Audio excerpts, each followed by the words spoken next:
SINT, Sindicato dos Trabalhadores em Educação. Fone 3212-0300. Acesse www.sint-sc.org.br. Floripa em Foco com o SINT, o Sindicato dos Professores no estado de Santa Catarina, toda quarta-feira, 2h30 da tarde. E agradecemos ao SINT por permitir que hoje, nesta semana, conversemos com o advogado Dr. Marcos Palmeira. Bem-vindo, doutor. É um prazer. Boa tarde, muito obrigado. Marcos Palmeira não é você aquele da novela, não, doutor? Não, felizmente não. A gente tem atribuições bem diferentes, assim. Bem diferentes, né? Bem diferentes. Qual é mesmo o seu escritório de advocacia? Nós temos um escritório que fica aqui próximo da própria Mauro TV, Ramos, inclusive. da própria TV e tal. Nós prestamos assessoria para o SINT e para o Sindicato dos Servidores Municipais, né, o Sintrazem. O Sintrazem. Exatamente. Sintrazem. Só aí já tem bastante ocupação, Já temos, né, doutor? inúmeras demandas, né, e focada basicamente em servidores públicos, né, em direitos dos servidores públicos, né. Temos algumas questões relativas a interesses gerais, que aí a gente utiliza a ação popular, o mandado de segurança e tal, né? Mas o nosso foco primordial é direitos dos servidores públicos, né? Direito administrativo dos servidores públicos. Abrindo um parênteses, o doutor deve ter acompanhado então aquele que está sendo chamado de pacotaço do final do ano, que o governo do estado mandou para a Assembleia Legislativa e que alterou o Estatuto do Servidor em diversas leis, em diversos itens. Como é que está ficando isso? Isso pode ser revisto, retornado, é definitivo? Um parecerzinho sobre aquilo. Na verdade, assim, eu não acompanhei muito de perto, tá? Mas eu avalio o seguinte, existem alguns aspectos ali que precisam ser considerados, né? Primeiro, assim, um interesse geral da atual administração, que está no governo estadual, de promover algumas reformas, né, com o objetivo de reduzir o custo da folha de pagamento dos seus servidores. Enxugar a folha. Enxugar a folha. Segundo momento, há um interesse, há uma composição hoje na Assembleia Legislativa extremamente favorável para o governo do estado, né? Então, assim, este pacote do final do ano, ele é, digamos assim, o último de uma série, né, que se promoveu alterações na legislação dos servidores públicos com a finalidade de enxugar a folha de pagamento. Que era o achatamento, ou não pagar o piso do magistério, entre outras coisas. Nós tivemos o exemplo ali do caso do piso do magistério, né?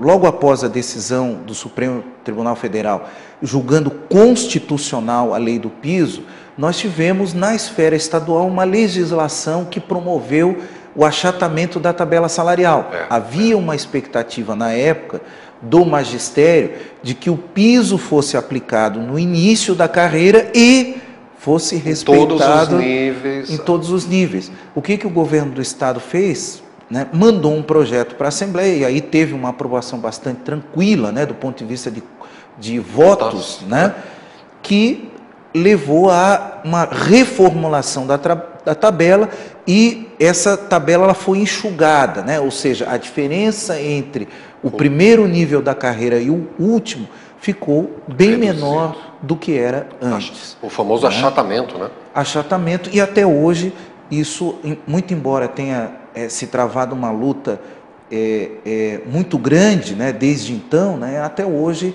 o governo do estado não cedeu, né, e não promoveu a descompactação da tabela salarial do magistério, né? É uma reivindicação que ainda está em pauta, né? Uma reivindicação extremamente importante para a categoria, né? Tem governos e governos, né? E tem gente que diz que a educação é que faz um país, e tem governos que fazem a educação. Exatamente, e outros que não fazem a educação. Muito embora nós tenhamos que considerar o seguinte: se você for buscar a Constituição fala expressamente que em valorização do magistério, né? E a valorização, ela envolveria o piso e uma carreira, né, que pudesse ser condizente às atribuições do magistério, né? O que o governo do estado fez, do ponto de vista prático, ele acabou negando vigência a esse dispositivo constitucional. Isso é uma discussão que hoje nós fazemos no Poder Judiciário. Né? E também não é privilégio dessa gestão, desse governo que está agora ali, né? Porque o descuido, o descaso, a delapidação, existe isso, delapidar a educação, já vem, né? Desde o MEC Usaid nos anos 60, junto com o AI-5 na ditadura. Quer dizer, a educação aqui não é levada muito a sério, não, infelizmente, né? Tá infelizmente. Bom. Floripa em Foco do SINT, o Sindicato dos Trabalhadores na Educação no Estado de Santa Catarina, hoje com o Dr. Marcos Palmeira, que é do Departamento Jurídico, que assessora o SINT nas questões mais espinhosas, vamos dizer assim. E um grande espinho aí no sapato de todo mundo é esta briga jurídica em torno dos outdoors, que vários professores, diretores do SINT já falaram aqui no Floripa em Foco, dos outdoors da campanha Inimigos da Educação, que Basta o SINT Colombo, lançou. né? Basta Colombo, campanha Basta Colombo, e que a Justiça mandou mandou retirar os outdoors, mandou retirar também os bus doors. E é legítimo isso, mandar tirar isso, doutor? Olha, nós entendemos o seguinte, né? O processo eleitoral, ele é, digamos assim, um momento privilegiado, né?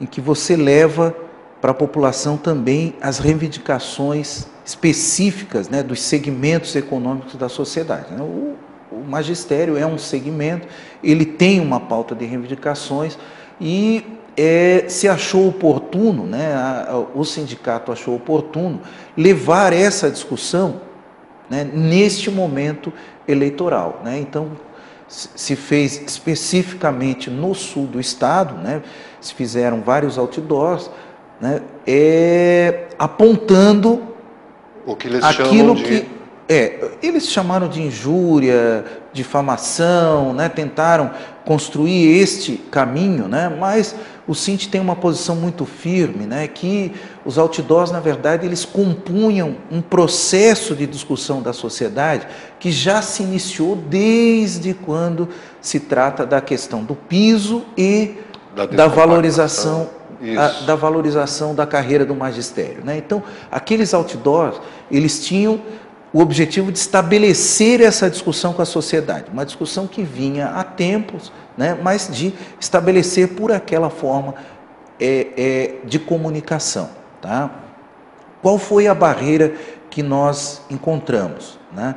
Nós encontramos na legislação eleitoral uma vedação expressa de utilização de outdoors como um mecanismo de campanha política. Desde o ano 2009, como o doutor estava comentando, né, não pode mais botar outdoor, porque estava uma briga de quem fazer outdoor maior. Né? Exatamente. E então está abolido. Mas o SINT não estava fazendo propaganda política no outdoor. O nosso entendimento é de que não havia propaganda política. Né? Havia sim um debate com a comunidade, um debate com a sociedade em torno de reivindicações que são específicas de uma categoria profissional, que era o magistério. Né? E essas reivindicações estavam situadas em torno da valorização da categoria e o direito ao piso. Né? Então, basicamente era esse debate. Né? Muito embora, assim, tinha nesses outdoors as fotos de candidatos, né? Mas o debate era, digamos assim, um debate político em torno de reivindicações que a categoria tinha. Não era um foco eleitoral, né? Era um foco das suas reivindicações. Exatamente. O entendimento que se teve é de que aquilo era uma propaganda eleitoral indireta. Quem que teve esse entendimento? Foi o Tribunal Regional Eleitoral.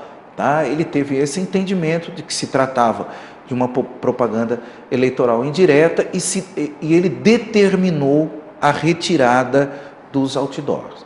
Tá? Na verdade, assim, um estudo que que nós fizemos da jurisprudência chegou assim, a vários precedentes que apontam, né, a vedação do uso do outdoor, né, e também a vedação de se fazer a propaganda eleitoral por meio de outdoor. Isso já está escrito ali. Já é consenso. Tá? O que nós entendemos, assim, isso uma análise jurídico e até um pouco análise jurídico-política, né, é que você tem vários mecanismos de difusão desse debate, né, e que muitas vezes eles têm uma repercussão até bastante mais significativa do que o outdoor, né, que tem a vedação eleitoral. Então, muitas vezes, para se evitar você ter uma polêmica no judiciário, né, em torno do uso do outdoor durante uma campanha eleitoral, né, é você trabalhar, digamos assim, estrategicamente com todas as mídias, né, não desprezar o outdoor, não dizer, olha, não vamos fazer mais outdoor, mas você trabalhar estrategicamente com as mídias que estão disponíveis, né, para dialogar com a população e para levar a população, esclarecer a população as reivindicações que você tem. Né? Então, está retirado e foi aplicado multa por terem colocado foi aplicada uma multa que dá para recorrer a essa multa? Que é estabelecido, tal. Agora não mais, tá? Porque já transitou em julgado, né? Transitou em julgado a decisão, agora não mais. Mas assim, foi aplicada a multa, certo? Em relação a esse caso, né? E eventualmente, se ocorrer novos casos, nós continuaremos fazendo a defesa, tá? Porque o nosso entendimento é de que, a despeito dessa postura do Poder Judiciário, né, e que nós respeitamos, né, um entendimento que vem construindo a partir da jurisprudência eleitoral, né, nós entendemos que aí prepondera a liberdade de expressão. E a liberdade de expressão, ela comporta também o direito ao debate, o direito ao esclarecimento da população em relação às questões, né, que tocam direta ou indiretamente os interesses coletivos. Né? E o Cinti está recorrendo, ele vai insistir na veiculação, na exposição de outdoors? De repente com outras palavras, outras fotos, interrogações? A notícia que eu tenho, informação que eu tenho, é que já se veiculou novos outdoors, tá? Mudando o conteúdo, tá? Ou seja, retirando a fotografia dos candidatos para não fazer uma relação direta, né? Dentro da desse campanha com os candidatos, mas mantendo a campanha. Né, mantendo a campanha, que é uma campanha, como eu disse no início, né, uma campanha que já perdura um bom tempo, né, e é uma campanha que o sindicato entende que ele não deve declinar da reivindicação, né, uma reivindicação extremamente justa, né, ela está sendo combatida, ela está sendo levada na esfera política, extrajudicial, e na esfera judicial também, né, uma campanha que está mantida, né, que é a campanha do piso, né, e a campanha da valorização do magistério. Antes de irmos a um breve intervalo, doutor Marcos, muitos sindicatos de trabalhadores afirmaram aqui de que quando a justiça tem que intervir na atuação sindical, ela é imediata, incisa, né, de um dia para o outro acontece. Quando é para ir questionar órgãos públicos ou o próprio governo estadual, aí demora. O senhor, como advogado, concorda com isso? É assim mesmo? Ou a gente não pode dar nome aos bois, porque senão a boiada nos atropela? Como é que é essa questão? Eu diria assim, ó, a questão, para não assim enrolar, eu diria, é uma questão complexa, tá? Porque assim, você está lidando, de um lado, com o poder público, isso falando perante ao Poder Judiciário, e do outro lado, você está lidando com entidades da sociedade civil. Tá? Então, o poder público, pela própria legislação, ele tem um tratamento privilegiado em relação a prazos, em relação a possibilidade de se recorrer, né, a possibilidade de cumprimento de decisões. Ele tem alguns prazos privilegiados e isso são garantidos pela legislação. Porque ele é a própria máquina, ele é a própria estrutura. Ele é a própria máquina, tá? E as entidades da sociedade civil não têm este privilégio, tá? Isso digamos assim, isso é um campo que a gente precisa estabelecer antes de qualquer coisa, né?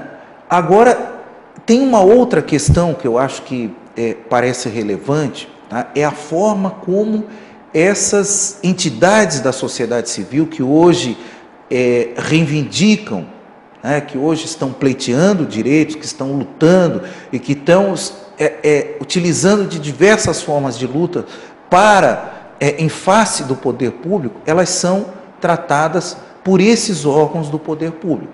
E aí eu não vou apontar assim, Poder Judiciário, Polícia Federal, Polícia Civil, Polícia Militar e tal, né? Ou seja, você tem dentro desses órgãos, você tem determinados agentes ou inúmeros agentes que agem, que têm determinadas atitudes em relação aos movimentos sociais, né? E que eles se valem de faculdades legais para transformar essas reivindicações que são justas e são, digamos assim, legítimas, porque elas representam um segmento significativo da sociedade, transformar isso em processos judiciais. Judicializar os Judicializar o debate, que é um debate que deve ser travado entre a sociedade e o Estado, né? O Estado, eu digo muitas vezes, o poder público e seus representantes, né? O poder executivo e seus representantes, né?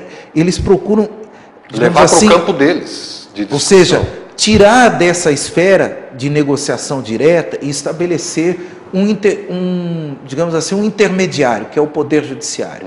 Né? E isso tem sido um grande problema nos processos de negociação, de negociações e de atuação dos movimentos sociais. Ou seja, toda vez que o movimento social resolve colocar em pauta uma reivindicação, resolve reagir, né, em face de uma injustiça, essa reação ela é judicializada.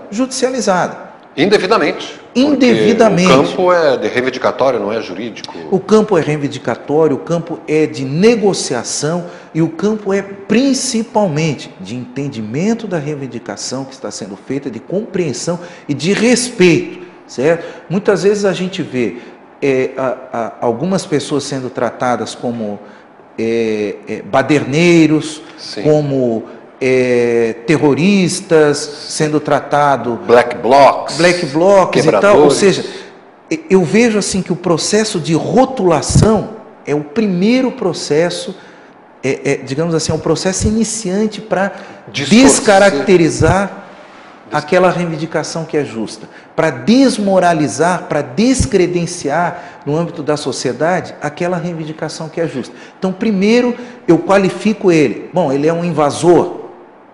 Né? Ele é um invasor, ele é um black bloc, ele é um militante de caviar e tal, para depois eu demonstrar o seguinte: aquilo que ele estava reivindicando é ilegítimo.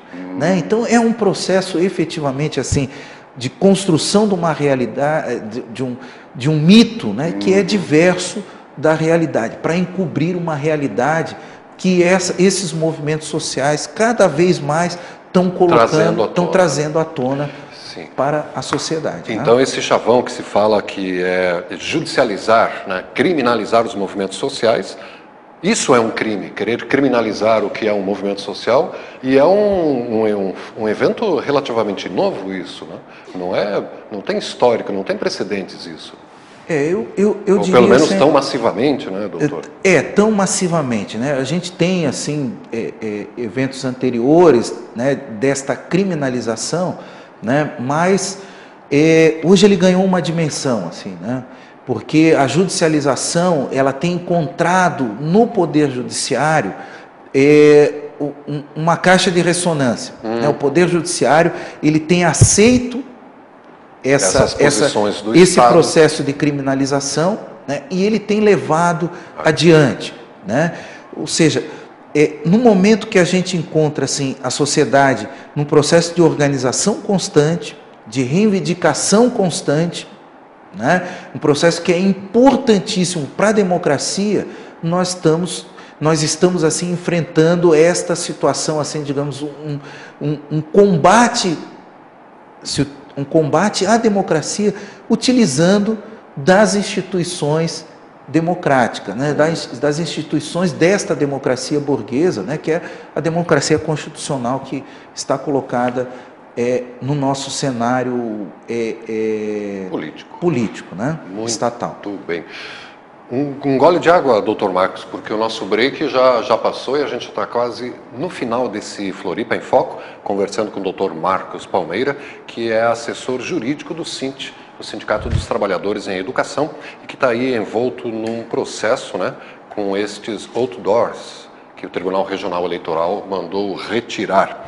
E há como recorrer ainda dessa questão dos outdoors ou já está transitado em julgado, está encerrada a discussão? Está encerrado. Em relação àqueles outdoors específicos lá inimigos da educação, com a foto dos candidatos, né? Aquele lá está encerrado, tá?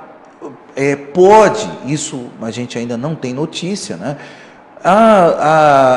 As coligações ou os partidos políticos, eles podem ainda, em relação a outros outdoors, eles podem impugnar, requerer que sejam retirados, aplicação de multa e tal. E isso, enquanto existir a utilização dos outdoors para fazer a campanha, há o risco de se ter a contestação judicial. Pelo menos nesse período pré-eleitoral. Nesse período eleitoral, nesse período aí sim. Muito bem. E uma coisa importante que o doutor citou foi a descompactação da carreira do magistério, que é a aplicação do piso do magistério, né, que teria que ser aplicada para o professor que está iniciando a carreira, tanto para aquele que está no meio, como para aquele que chegou no final da sua carreira. Mas o governo nivelou por reais, né? Ninguém ganha mais que R$2.000 e ninguém ganha menos que R$2.000, arbitrariamente.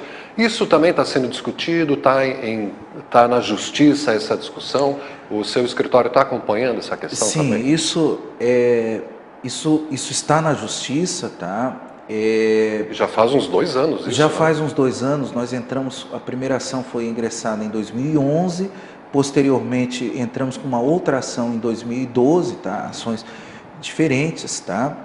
E a batalha é longa porque nós tivemos aí um juízo negativo, né? Nós tivemos decisões desfavoráveis em relação ao pedido de descompactação da tabela, né? A reivindicação do piso, né? Mas estamos ainda num processo de luta no judiciário, né? É uma ação que ela deve ir para instâncias superiores, deve chegar ou ao STJ, né, ao Superior Tribunal de Justiça ou ao Supremo Tribunal Federal. Isso vai depender, né, do andamento do processo, né? Mas, a par disso, eu acho que a gente tem que reiterar uma questão, assim, né? Nós estamos num processo, o país inteiro, né, um processo de crescimento econômico inegável, né, de desenvolvimento das forças produtivas inegável, né? Nós estamos num debate nacional, né, que eleva o comprometimento do PIB com a educação para 10%. Né? Nós estamos numa discussão em que os recursos do pré-sal vão ser destinados para a educação. Né? E na contramão disso, nós temos o governo do Estado, né, uma política de compactação da tabela. Né? E aí nós entendemos que um dos aspectos fundamentais para, digamos assim, nós temos uma educação efetivamente de qualidade, é a valorização do servidor que atua na educação, né? Que é preponderantemente o professor, tudo é feito por pessoas, né, doutor? Nas máquinas, as instituições não fazem. Nós entendemos que esse é um aspecto fundamental. É lógico, tem outros aspectos relacionados à infraestrutura, a projetos de ensino-aprendizagem. Existem outros aspectos que estão envolvidos em todo o processo educacional, mas um deles, efetivamente, é a valorização do magistério. Você não vai conseguir construir uma educação de qualidade se você não remunera adequadamente os profissionais da educação, né? Se você não se preocupar com as pessoas. Exatamente. Se você não oferece condições de trabalho adequadas para este profissional desenvolver a sua atividade, né? Isso são aspectos fundamentais e que a gente entende, né, que há um debate jurídico em relação a isso, mas principalmente a um debate político muito importante que está sendo travado hoje pelo sindicato, né? Parabéns, doutor. Parabéns e bom trabalho. Eu agradeço. Conversamos com o doutor Marcos Palmeira, advogado, ciclista, vegetariano e blumenauense. Veja só que pessoa rara. Formou-se a advocacia em Blumenau mesmo Não, ou aqui na eu nossa...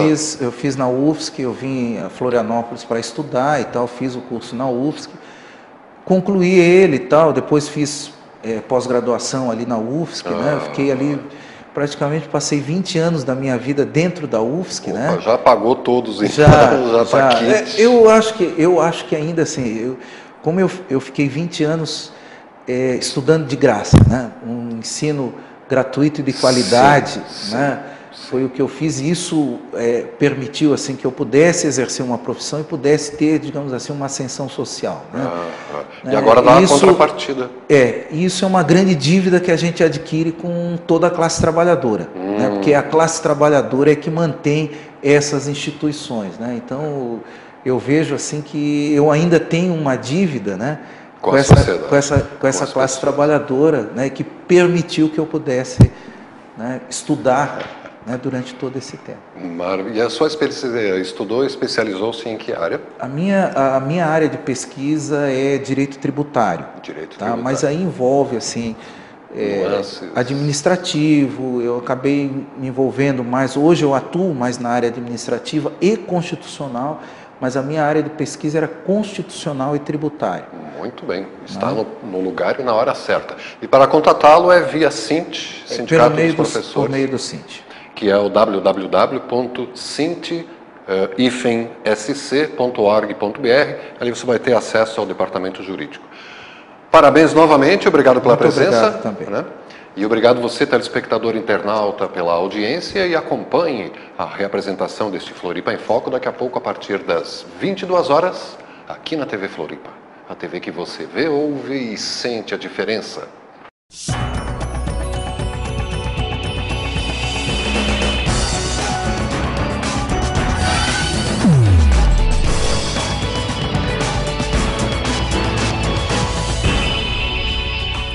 SINT, Sindicato dos Trabalhadores em Educação. Fone 3212-0300. Acesse www.sint-sc.org.br.